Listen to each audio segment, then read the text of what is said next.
señales de un corazón comprometido. Y esta es la tercera enseñanza. Y si tenemos que ponerle un título, le pondríamos el día de hoy: un corazón comprometido vive en arrepentimiento. Así que prepare su corazón, quite cualquier interrupción. Tenemos un lugar también para los niños. Si su niño es inquieto y usted prefiere estar tranquilo, allá abajo hay un lugar donde se puede ver la predicación y estar ahí con su hijo. En el capítulo 8 de Nehemías hemos venido viendo, y vimos la semana anterior, que el pueblo de Dios se reunió, y este es el contexto del pasaje que estamos estudiando. El pueblo de Dios se reunió para un tiempo de fiesta y de regocijo. Están todos muy emocionados porque el proyecto de la reconstrucción del muro ha finalizado. La ciudad está segura nuevamente. El pueblo, hemos visto las 2 semanas anteriores también, que se ha reunido con Esdras y él ha abierto los rollos de la palabra de Dios, de las escrituras, y les ha leído las escrituras. Ellos se han regocijado al oír la palabra de Dios. ¿Y qué sucedió? Ellos están llenos de gozo, de alegría. Están celebrando que su corazón ha sido lleno con la palabra de Dios que se había dejado de leer por muchísimos años dentro del pueblo. Pero hoy, cuando llegamos al capítulo 9 de Nehemías, veamos lo que sucede, y vamos a leer básicamente todo el capítulo, pero acompáñenme entonces al Nehemías 9 e iniciemos leyendo los primeros 3 versículos. Cuando usted esté listo, diga ya. Bueno, ya hay listos que ya buscaron. Si usted todavía está en ese proceso, le damos un momentito para que abra su Biblia en Nehemías capítulo 9, versículos del 1 al 3. Y dice la palabra del Señor de la siguiente manera: el día 24 del mismo mes se reunieron los hijos de Israel en ayuno y con cilicio y tierra sobre sí. Y ya se había apartado la descendencia de Israel de todos los extranjeros. Y estando en pie, ¿qué hicieron? Confesaron sus pecados y las iniquidades de sus padres. Y puestos de pie en su lugar, leyeron el libro de la ley de Jehová su Dios, la 4ª parte del día, y la 4ª parte confesaron sus pecados y adoraron a Jehová su Dios. Hasta ahí vamos a llegar. Y yo creo que nadie de nosotros pensaría que en medio de un tiempo de regocijo, de gozo, de bendición, porque así estaba el pueblo celebrando. Se recuerda que recordaron la fiesta de los tabernáculos y todos estaban muy gozosos. Ellos ya han terminado el muro, Dios les ha hablado, tienen hambre de aprender la palabra del Señor. Nadie pensaría que ahora en el capítulo 9 encontraríamos al pueblo de Dios en ayuno, en cilicio y ceniza y en lamento, que era señal visible de tristeza y arrepentimiento. Ellos hacían esto cada vez que algo que entristecía su corazón les sucedía. Se tiraban ceniza o tierra sobre la cabeza y se ponían este cilicio, que era una especie de ropa gruesa. Uno pensaría entonces que la fiesta de los tabernáculos, que era lo que estaban celebrando, sería el inicio de un largo tiempo de gozo, de alegría, de celebración, pero no fue así.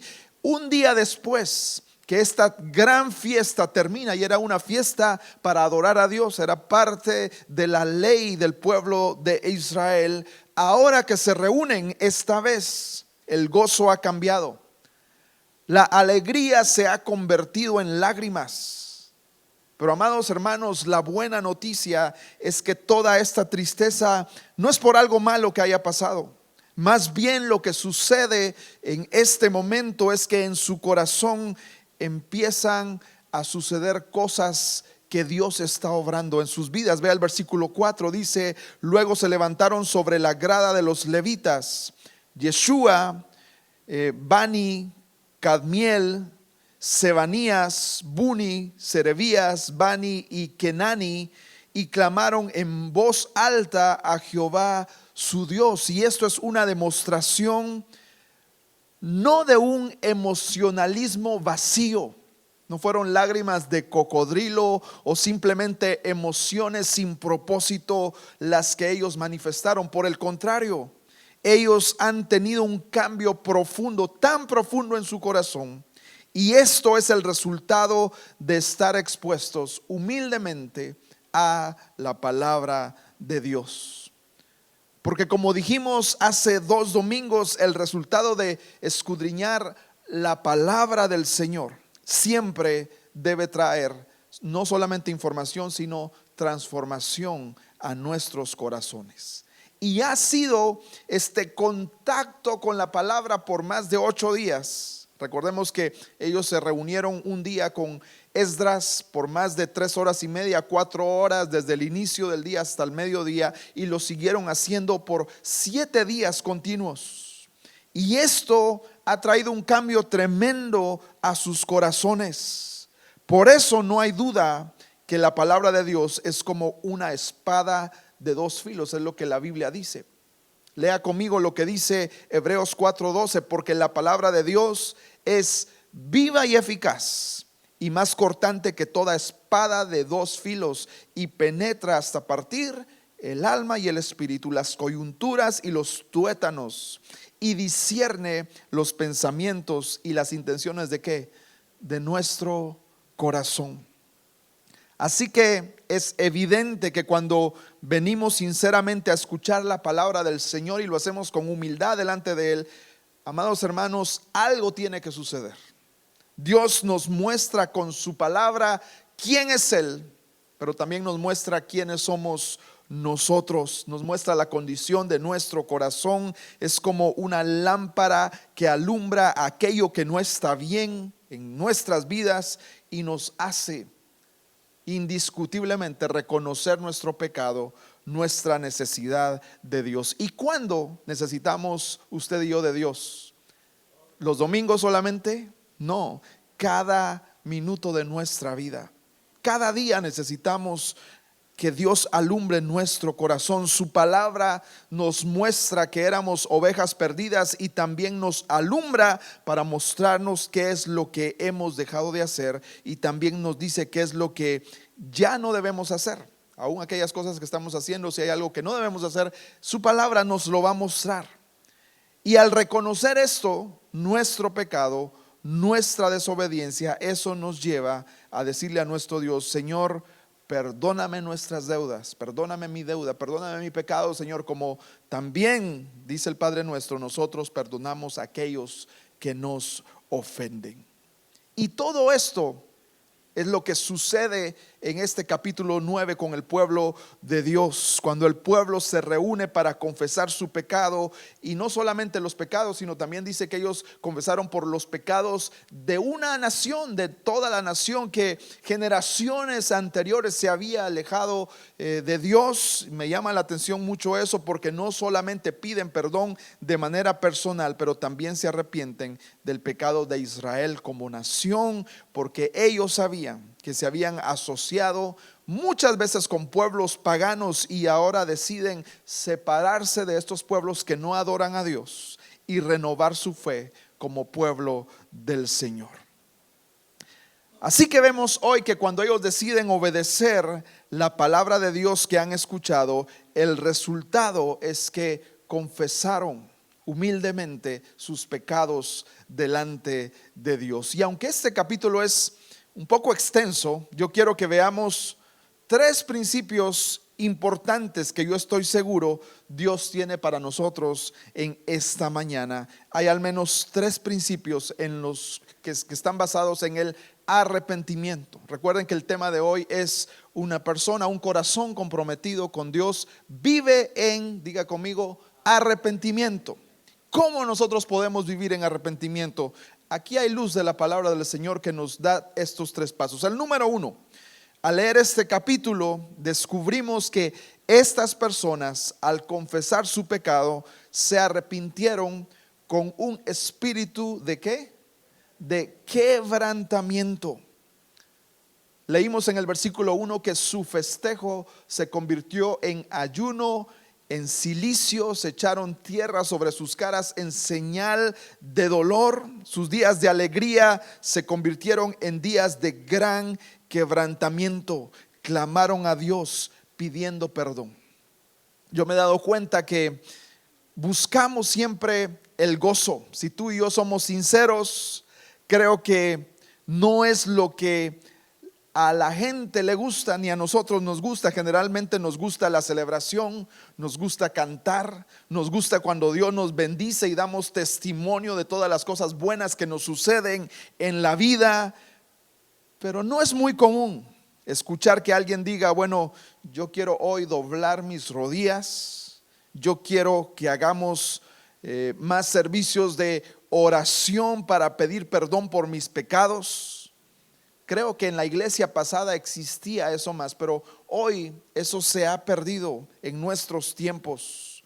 Esos tiempos en donde todos terminaban postrados, arrepintiéndose, doblando rodillas para arrepentirse de sus pecados y quebrantados delante de la presencia del Señor. Tristemente no vemos mucho de eso hoy en la iglesia de hoy. Hoy todo es celebración, hoy todo es gozo, todo es entretenimiento, pero yo creo que nos hace falta esa parte de acordarnos quién es Dios, quiénes somos nosotros, quién es el fiel y quiénes son los infieles que le fallamos a Dios, como decía el hermano hace unos minutos. Pero amados hermanos, lo que podemos aprender hoy a la luz de este pasaje es que las semillas del verdadero arrepentimiento y confesión se siembran en tierra que ha sido regada con lágrimas de nuestro quebrantamiento y dolor al saber que le hemos fallado a Dios. Y lo voy a repetir una vez más. Las semillas del verdadero arrepentimiento y confesión se siembran en tierra que ha sido regada con lágrimas de nuestro quebrantamiento y dolor al saber que le hemos fallado a Dios. Y créame, esto no suena muy popular. No nos gusta pensar en quebrantamiento porque significa renunciar a nuestro orgullo, renunciar a nuestro ego, renunciar a nosotros mismos para que Dios reine. Y no nos gusta que alguien más tampoco nos vea vulnerables, ¿verdad? ¿A quién le gusta que alguien lo vea llorar? Menos que nos vean llorando. Quizás entre las mujeres es más común, ¿verdad? Ve usted dos mujeres hablando y de repente una empieza a llorar. Son muy emocionales. Pero que un hombre llore, olvídese de hacerlo, porque ¿cómo es posible? Eso para muchos es un símbolo de cobardía, de debilidad, de falta de hombría, y más en nuestra cultura machista. Lo vemos como algo nada común. Es por eso que es importante para nosotros, y yo creo que debemos aprender de este momento, porque los primeros 4 versículos de este capítulo nos dicen que ellos clamaron y lloraron en voz alta a su Dios y ayunaron y se pusieron cilicio y tierra encima. Vuelvo a leer el versículo 2 que dice: confesaron sus pecados y las iniquidades de sus padres, y la cuarta parte del día confesaron sus pecados y adoraron a Jehová su Dios. No hay duda que estaban con un corazón quebrantado. La cuarta parte del día son más de 4 horas y solamente dedicaron todo ese tiempo a confesar sus pecados. Yo te pregunto, ¿cuánto tiempo pasamos nosotros no celebrando, no cantando, sino postrados, arrepentidos delante de Dios? Yo creo que para muchos parece que la única ocasión cuando hacemos esto es cuando nuestro corazón se quebranta por un pecado, porque te descubrieron en el pecado. Y ahí sí todos lloramos, ¿verdad? Y decimos: yo no lo quería hacer. Te prometo que es la última vez que esto sucede, sea el pecado que sea, aún una mentira o cualquier otro pecado. Y usted no me dejará mentir que en esos casos hay personas que parecen muy arrepentidas, lloran, piden perdón, hacen lo que sean por ser perdonados, pero realmente no sabemos si esa persona está verdaderamente arrepentida o solamente tiene remordimiento en su corazón. Y vemos a muchas personas que han parado en la cárcel, privadas de su libertad, quizás por robar algo, por asaltar o por meterse en problemas de cualquier tipo, y aparentemente cuando salen de ese lugar están muy arrepentidos. Pero ¿qué sucede con muchos a los 3 o a los 6 meses?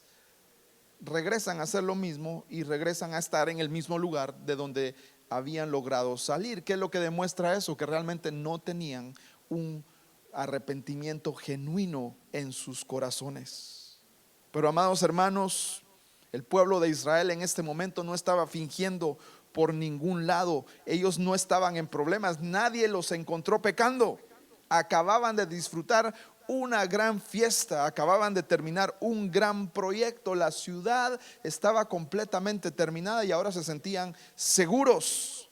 Pero fue el Espíritu de Dios que habló a sus corazones a través de la palabra de Dios que les había sido revelada cuando Esdras la leyó delante de ellos. Así que fue Dios mismo. No fue algo a la fuerza, sino simplemente la convicción en sus corazones les hizo confesar su pecado. Se arrepintieron con un quebrantamiento genuino. Y es por eso que debemos entender que si amamos a Dios de verdad, creo que cada día al leer su palabra debemos caer rendidos como ellos cayeron, quebrantados delante de Dios. Entonces, el primer principio es que un verdadero arrepentimiento producirá quebrantamiento en nuestros corazones.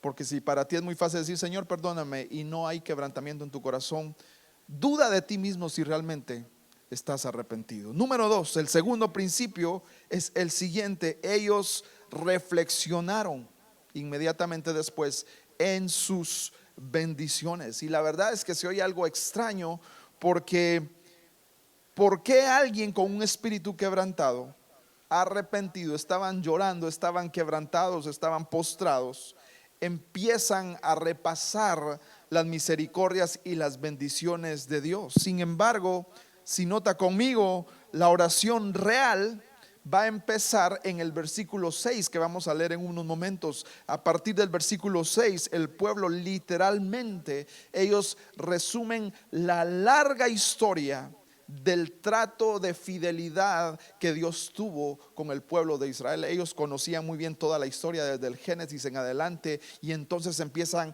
a recordar cada parte, cada época cuando Dios fue bueno con su pueblo.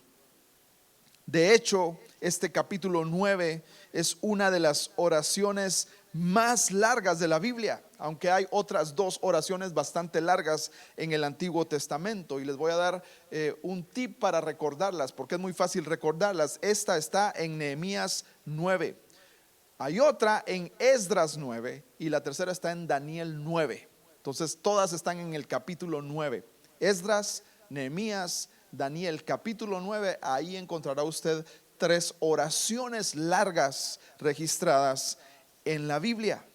Pero lo más interesante al estudiar este capítulo 9 es que vamos a descubrir que conforme el pueblo empieza a orar y empiezan a reflexionar en las bendiciones de Dios, y en su oración describen todo lo que Dios ha hecho. Y lo acabo de decir, desde la creación, desde el Génesis hasta el mismo tiempo del cautiverio del cual ellos acaban de salir. Ya están libres porque están construyendo su ciudad.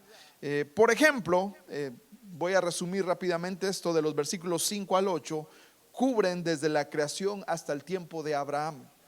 De los versículos 9 al 15, la oración que harán cubre desde el cautiverio de Egipto hasta el tiempo que ellos tuvieron que atravesar el Mar Rojo. De los versículos 16 al 25, esta oración cubre desde la peregrinación por el desierto hasta la posesión de la tierra prometida, todo este tiempo que ellos tuvieron que pasar en el desierto para llegar a la tierra prometida de Canaán.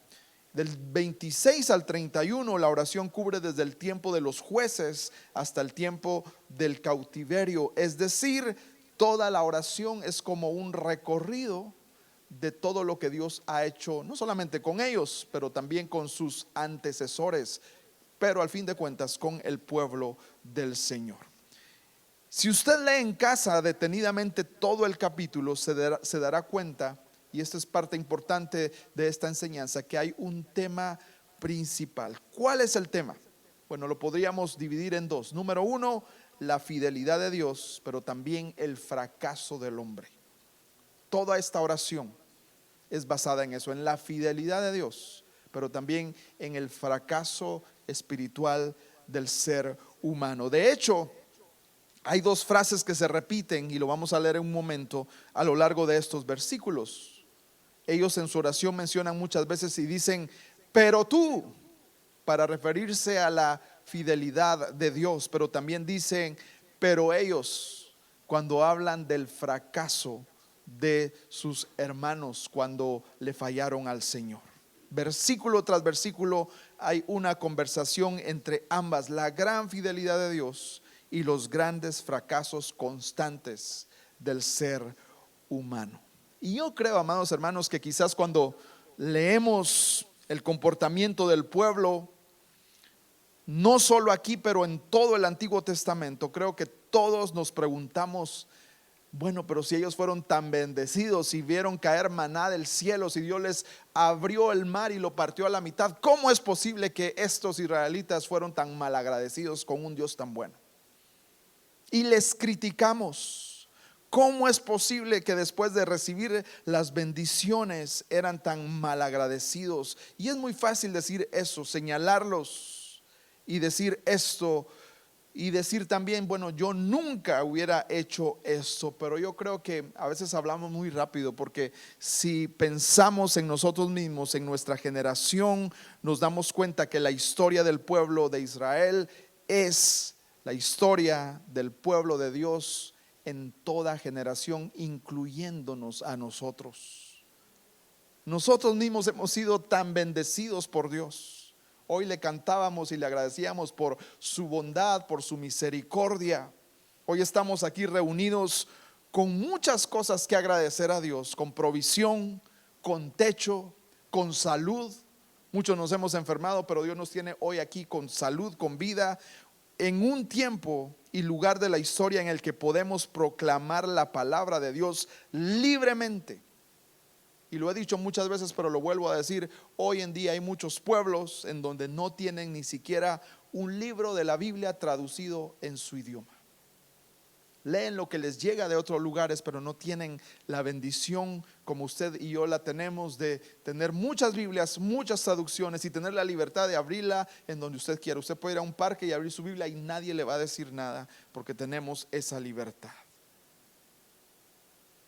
Y a veces no reflexionamos en eso y nos llegamos a parecer mucho al pueblo de Israel. Aunque vemos la fidelidad de Dios, muchas veces fracasamos en serle fieles a Él, que no es cierto. Vea el versículo 5. Y dijeron los levitas, Jesúa, Cadmiel, Bani, Asbanías, Serebías, Odías, Sebanías y Petaías. No le ponga Petaías a su hijo, por favor, si van a hacer. Levantaos, bendecid a Jehová vuestro Dios desde la eternidad hasta la eternidad, y bendígase el nombre tuyo glorioso y alto sobre toda bendición y alabanza. Y ellos aquí empiezan a adorar a Dios, pero vea cómo de los versículos 6 al 15 en la oración que ellos hacen, el pueblo repasa todo esto que ya hablamos de las bendiciones recibidas de Dios, y vea conmigo la grande fidelidad de Dios. Y vamos a ver que se agrega una I, esa conjunción entre cada bendición, para seguir agregando cualidades a la fidelidad de Dios. Leamos estos versículos del 6 al 15, así que tome aire y están listos. Dice la palabra del Señor así, esa es su oración, ellos hablando de la fidelidad de Dios. Tú solo eres Jehová, tú hiciste los cielos y los cielos de los cielos con todo su ejército, la tierra y todo lo que está en ella, los mares y todo lo que hay en ellos. Y tú vivificas todas estas cosas, y los ejércitos de los cielos te adoran. Tú eres, oh Jehová, el Dios que escogiste a Abraham y lo sacaste de Ur de los Caldeos y le pusiste el nombre Abraham, y hallaste fiel su corazón delante de ti, e hiciste pacto con él para darle la tierra del cananeo, del eteo, del amorreo, del fereceo, del jebuseo y del gergeseo, para darla a su descendencia, y cumpliste tu palabra, porque eres justo. Y miraste la aflicción de nuestros padres en Egipto, y oíste el clamor de ellos en el mar Rojo, e hiciste señales y maravillas contra Faraón, contra todos sus siervos y contra todo el pueblo de su tierra, porque sabías que habían procedido con soberbia contra ellos, y te hiciste nombre grande como en ese día. Versículo 11: dividiste el mar delante de ellos, y pasaron por medio de él en seco, y sus perseguidores echaste en las profundidades como una piedra en profundas aguas. Con columna de nube los guiaste de día, y con columna de fuego de noche, para alumbrarles el camino por donde habían de ir. Y sobre el monte de Sinaí descendiste, y hablaste con ellos desde el cielo, y les diste juicios rectos, leyes verdaderas, y estatutos y mandamientos buenos, y les ordenaste el día de reposo santo para ti, y por mano de Moisés tu siervo les prescribiste mandamientos, estatutos y la ley. Versículo 15: les diste pan del cielo en su hambre, y en su sed les sacaste aguas de la peña, y les dijiste que entrasen a poseer la tierra por la cual alzaste tu mano y juraste que se las darías. Y yo te pregunto en esta mañana, ¿no es así como Dios nos trata a nosotros también? Un Dios fiel. Para describir su fidelidad y sus bendiciones, yo creo que tendríamos que hacer una gran lista y añadir cosa tras otra cosa, porque así como Dios fue con este pueblo, el Señor ha sido con nosotros.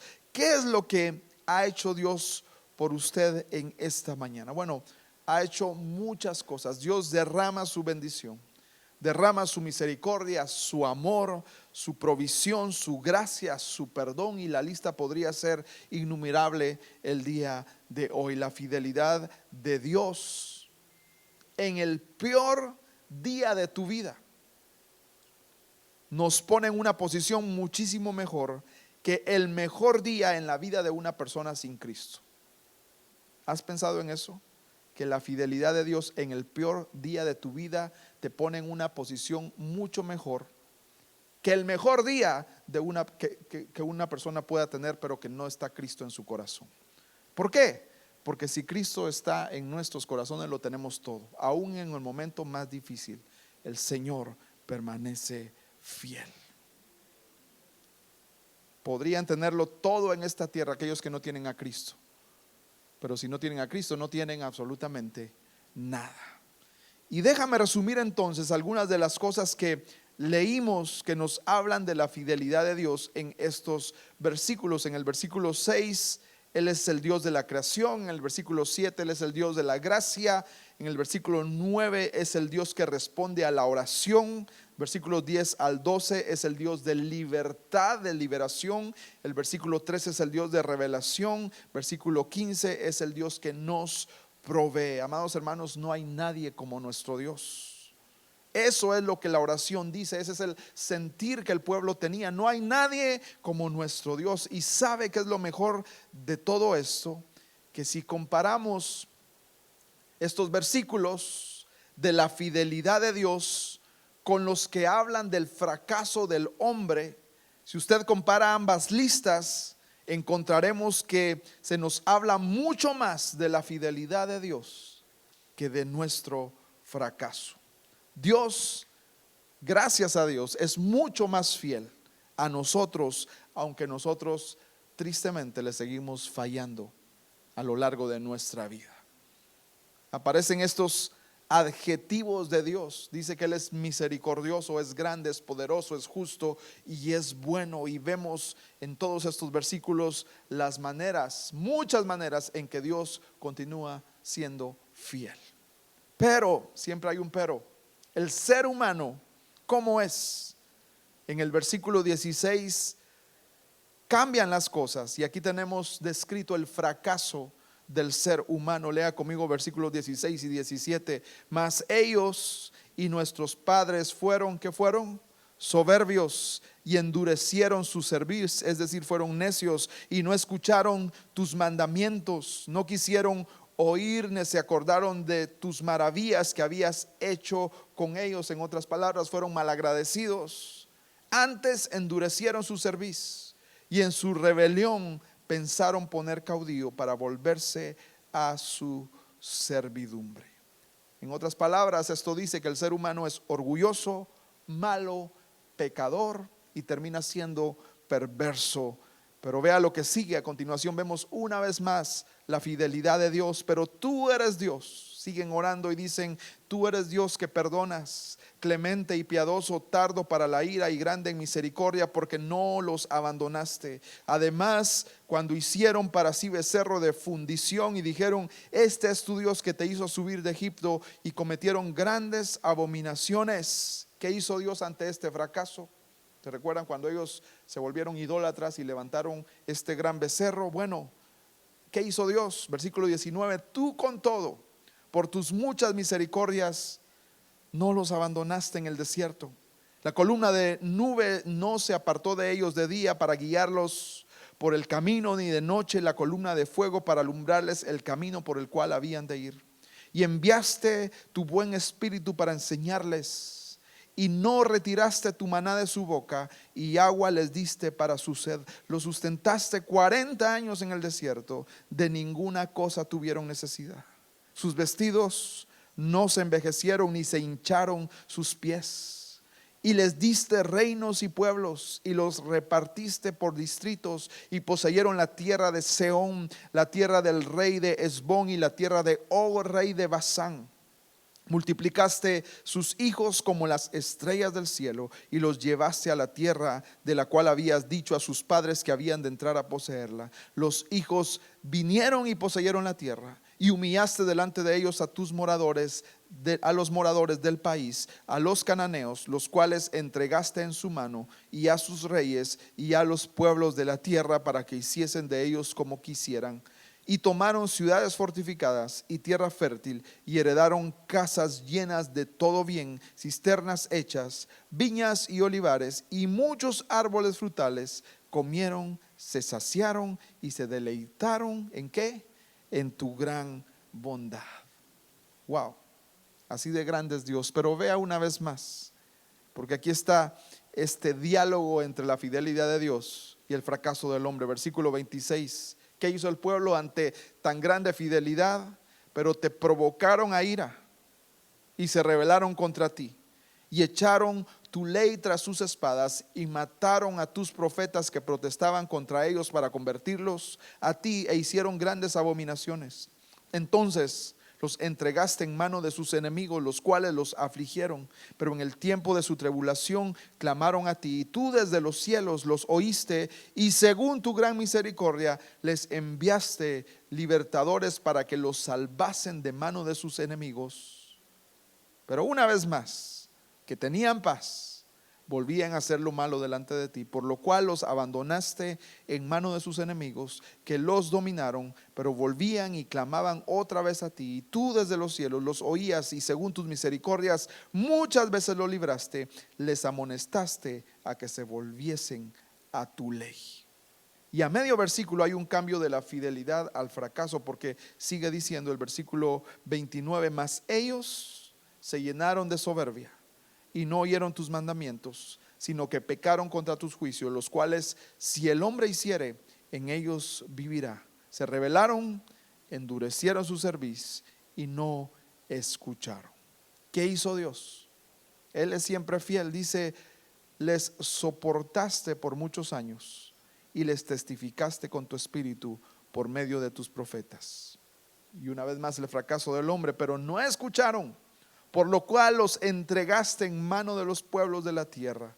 Y la fidelidad de Dios, que es más grande, dice: mas tú, por tus muchas misericordias, no los consumiste, ni los desamparaste, porque eres Dios clemente y misericordioso. ¿Será grande la fidelidad de Dios?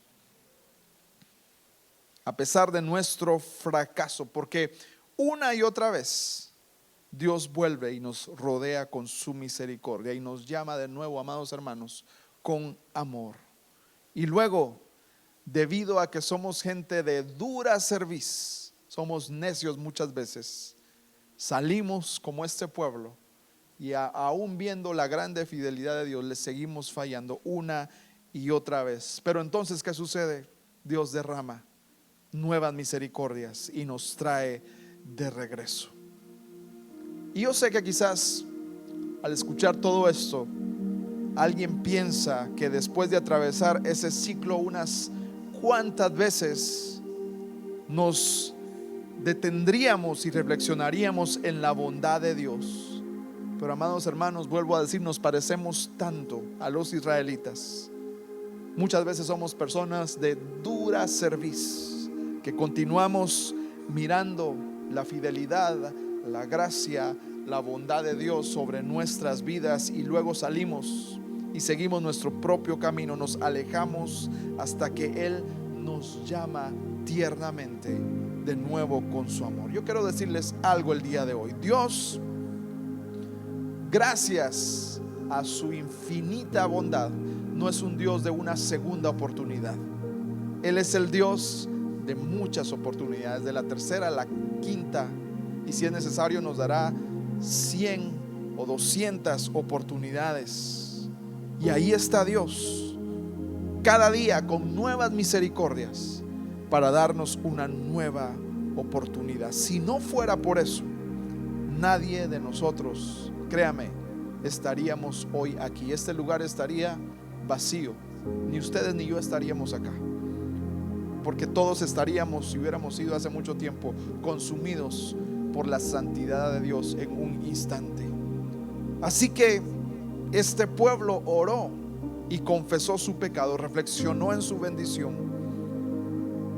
Cuánta falta nos hace en nuestras vidas hacer una pausa, parar todo. Ellos tomaron un cuarto del día, 4 horas, para revisar su corazón. Nos haría muy bien parar en nuestras responsabilidades, sentarnos a reflexionar en las bondades de Dios, porque cuántas veces Él nos ha traído de regreso cuando nos hemos alejado. Cuántas veces el Señor no ha venido tras usted cuando usted estaba siendo rebelde contra Él. Él vino y lo llamó a regresar al sitio en donde debería estar.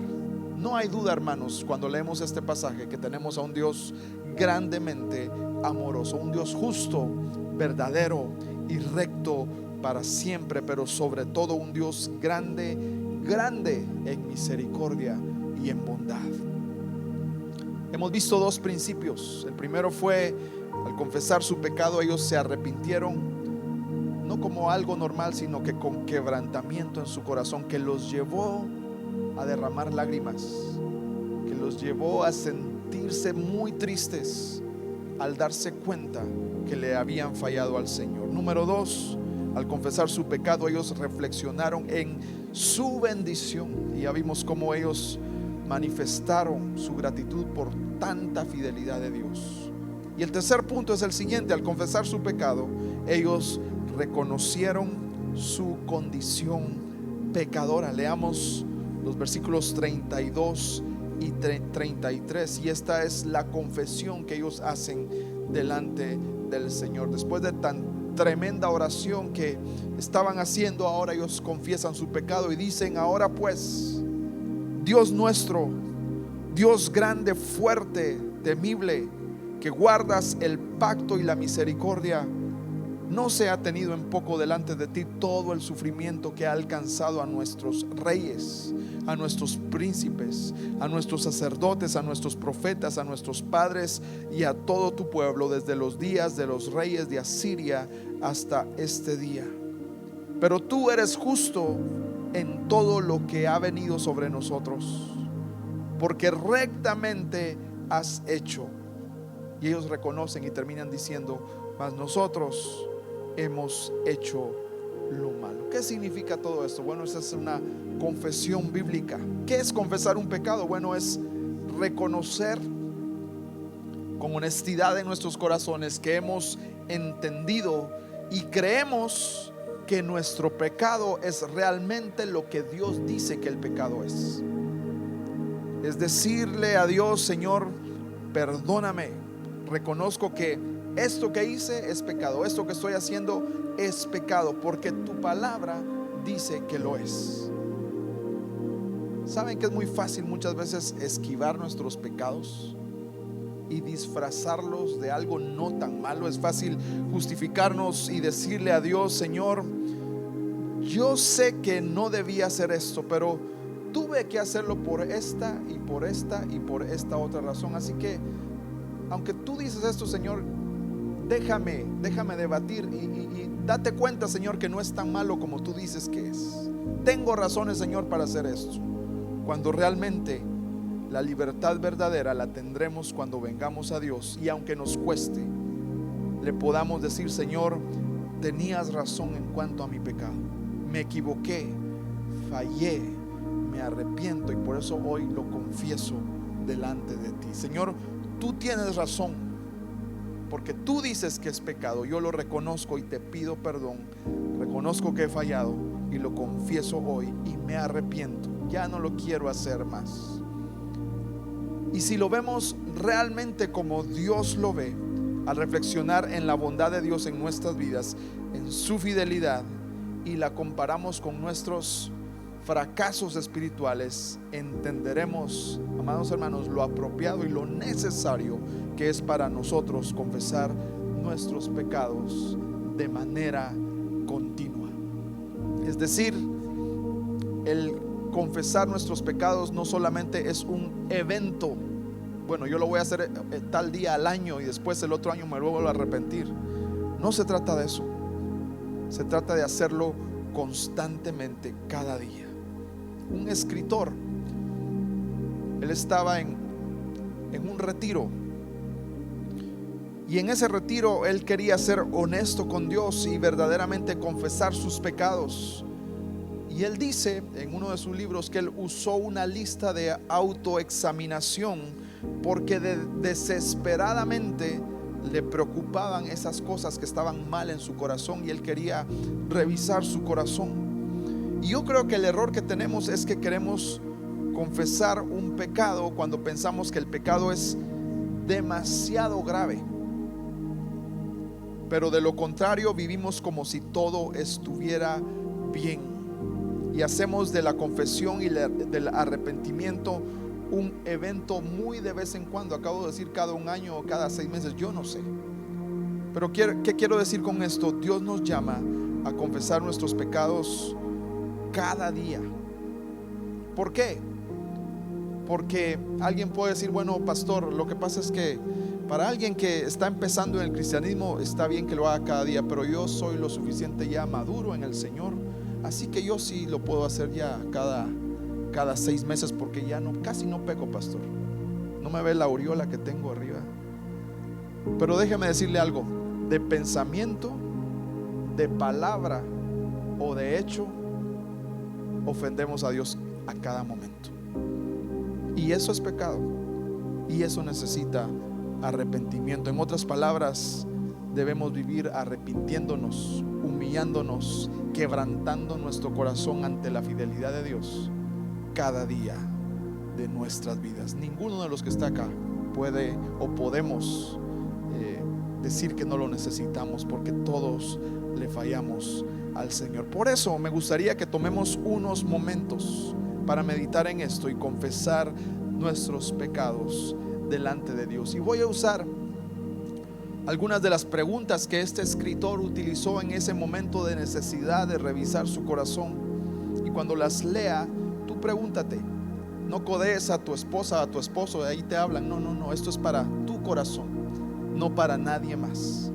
Y pregúntate, mientras leo esto, ¿qué es lo que Dios habla a tu corazón? ¿Cómo marchan mis relaciones personales con mis semejantes, con tu esposa, con tus hijos, con otras personas a tu alrededor? ¿Estoy dando la impresión a otros, ya sea consciente o inconscientemente, de que soy mejor persona de lo que verdaderamente soy en realidad? Y créame, eso es lo que nos nos motivan a hacer las redes sociales, ¿verdad? ¿Qué cara presentas tú en las redes sociales? ¿La peor tuya o la mejor de todas? Eso es lo que el mundo quiere que presentemos, y a veces cometemos ese error también cuando venimos delante de Dios. ¿Qué impresión das a otros? Otra pregunta: ¿hay alguna señal, aunque sea pequeña, de hipocresía en mi vida? ¿Soy sincero en todas mis palabras y acciones? ¿Exagero? ¿Soy confiable? ¿Soy digno de confianza? Este me gusta: si alguien me confía un secreto, ¿lo guardo para mí o riego lo que se me ha dicho en forma confidencial? Por si no sabías, el chisme también es pecado. ¿Me quejo y actúo en rebeldía en la iglesia? Otras preguntas que deberíamos hacernos: ¿siento celos? ¿Soy impuro? ¿Soy irritable? ¿Me enojo muy rápido? ¿Soy desconfiado? ¿Siento lástima de mí mismo? ¿Me justifico a mí mismo? ¿Soy orgulloso? Le doy gracias a Dios porque no soy como otras personas. ¿Hay alguien a quien critico constantemente o alguien que me hace enojar? Si es así, ¿qué estamos haciendo al respecto? Y yo no sé si Dios te ha hablado a tu corazón, pero yo creo que todos necesitamos revisar áreas en nuestra vida. Así que yo quiero que hagamos esto en este tiempo, que podamos hoy tomar un tiempo ahí donde tú estás para primeramente confesar nuestros pecados delante del Señor. Yo sé que lo necesitamos, pero no, que no sea esto también solamente un evento y que tú salgas de este lugar diciendo: bueno, ya confesé mis pecados, ya estoy bien por el año 2022. Más bien que meditemos en esta práctica y que vivamos cada día haciendo lo mismo, confesando nuestros pecados delante del Señor. Porque créame, si contamos sus fidelidades y sus bondades, hemos sido muy ingratos, hemos sido muy malagradecidos y le fallamos a Dios más de lo que muchas veces nosotros mismos pensamos. Quisiera que leyeras en voz alta conmigo este Salmo 139 que está en la pantalla del salmista David, y que sea esta nuestra oración en esta mañana al Señor. Y puedes leerlo conmigo en voz alta. Dice de la siguiente manera David: examíname, oh Dios, y conoce mi corazón. Pruébame y conoce mis pensamientos, y ve si hay en mí camino de perversidad, y guíame en el camino eterno. Vamos a orar. Y ahí donde usted está, dígale al Señor: Señor, examina mi corazón, examíname, oh Dios, pruébame, Señor. Perdóname, Señor, porque muchas veces no hago de eso algo habitual en mi vida. Pero hoy, Señor, reconozco que necesitamos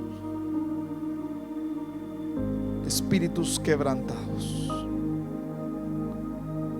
No hay otra manera de venir a ti, Señor, porque si venimos creyendo que somos dignos de levantar manos y de adorarte y de servirte, no hemos entendido, Señor, que tú eres un Dios santo, santo, santo, y que tú nos llamas, Señor, a vivir vidas de arrepentimiento constante, cada día, en cada momento, Señor. Revisar nuestro corazón, examínanos, Señor, pruébanos, conoce nuestros pensamientos y mira, Señor, si hay en nosotros camino de perversidad, tal como David te lo pedía, Señor. Queremos también pedirlo, Señor.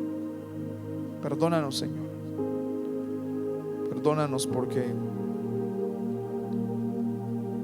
muchas veces no nos acercamos a ti en la manera como debemos hacerlo, Señor. Lo tomamos a la ligera, ni nos preguntamos, Señor, si estamos limpios o no para venir a adorarte. Pero hoy es un buen tiempo, Señor, para reflexionar en tu palabra y ver la necesidad que cada uno de nosotros tenemos de doblar nuestras rodillas, Señor, y de reconocer que somos indignos, hemos fracasado espiritualmente, Señor. Pero gracias a tu fidelidad.